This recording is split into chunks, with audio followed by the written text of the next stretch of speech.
கண்ணு கெட்டின தூரம் வரைக்கும் ஒரு மரத்தை கூட உங்களால பார்க்க முடியாது. நம்ம ஊர்ல நிறைய மரம் இருக்கும். ஆனா இந்த சம்மர்ல என்னடா இது, காத்தே வர மாட்டேங்குது, கொஞ்சமாச்சும் அசைதான்னு பாருன்னு நம்ம நிறைய தடவை மனசுக்குள்ள திட்டி இருப்போம். மற்ற நாடுகளை கம்பேர் பண்ணி பார்க்கும்போது இங்க மரமே இல்லைங்க. அப்படி எந்த மாதிரி நாட்டுலலாம் மரம் இல்லை அப்படின்றத பார்க்கலாமா?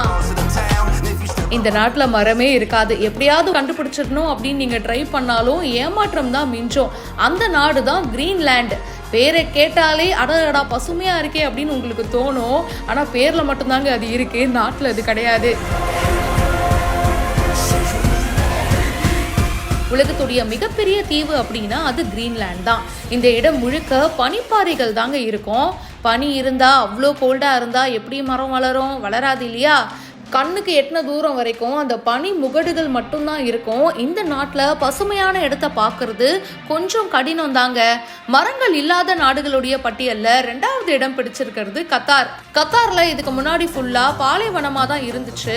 ஆனால் இப்போ அங்கே உயரமான கட்டிடங்களும் சுற்றியும் மணல் மட்டும்தான் இருக்கு. மிகப்பெரிய எரிவாயு இருப்புகளுக்கு பெயர் பெற்ற இந்த நாடு சவுதி அரேபியா மற்றும் பாரசீக வளைகுடாவில் சூழப்பட்டிருக்கு. இந்த நாடு முழுக்க பாலைவனமா இருக்குங்க. அதனால நீங்க எங்கதான் திரும்பினாலும் ஒரு செடியை கூட உங்களால பார்க்க முடியாது. எண்ணெய் இருப்பு மற்றும் முத்து உற்பத்தி காரணமா இந்த நாடு உலக பணக்கார நாடுகள்ல ஒன்னா கருதப்படுது. இருந்தாலும் இங்கு மரங்கள் இல்லாததுனால பழங்கள் மற்றும் பூக்களுக்கு பிற நாடுகளை தான் இவங்க சார்ந்து இருக்காங்க. மரத்தோட எண்ணிக்கை இங்க ரொம்பவே கம்மியா இருக்கு. இதனால அந்த நாட்டு மக்கள் அங்க மரம் வளர்க்குற முயற்சியிலையும் ஈடுபட்டிருக்காங்க. இந்த பட்டியல்ல அண்டார்டிகாவும் கண்டிப்பா இருக்குங்க. ஏன்னா 98% பாத்தீங்கன்னா அங்க பனி மட்டும்தான் இருக்கு. உலகத்திலேயே ரொம்பவே குளிரான இடமா இதுதான் கருதப்படுது. கோடை காலத்துல கூட இங்க சராசரியா வெப்பநிலை 20 டிகிரியா இருக்கும். அப்படின்றதுனால தாவரங்கள் வளர சாத்திய கூறுகளே கிடையாது. மரம் நம்ம ஊர்ல இருக்கு, காத்து தருது, நமக்கு தேவையான பழம்லாம் தருது. ஆனா மரம் இல்லாத நாட்டுக்கு ஒரு வாரம் போய் இருந்துட்டு வரும்போதுதான் தெரியும் நம்ம எவ்வளவு பெரிய விஷயத்த டேக் இட் ஃபார் கிராண்டடா எடுத்துக்கிட்டோன்னு.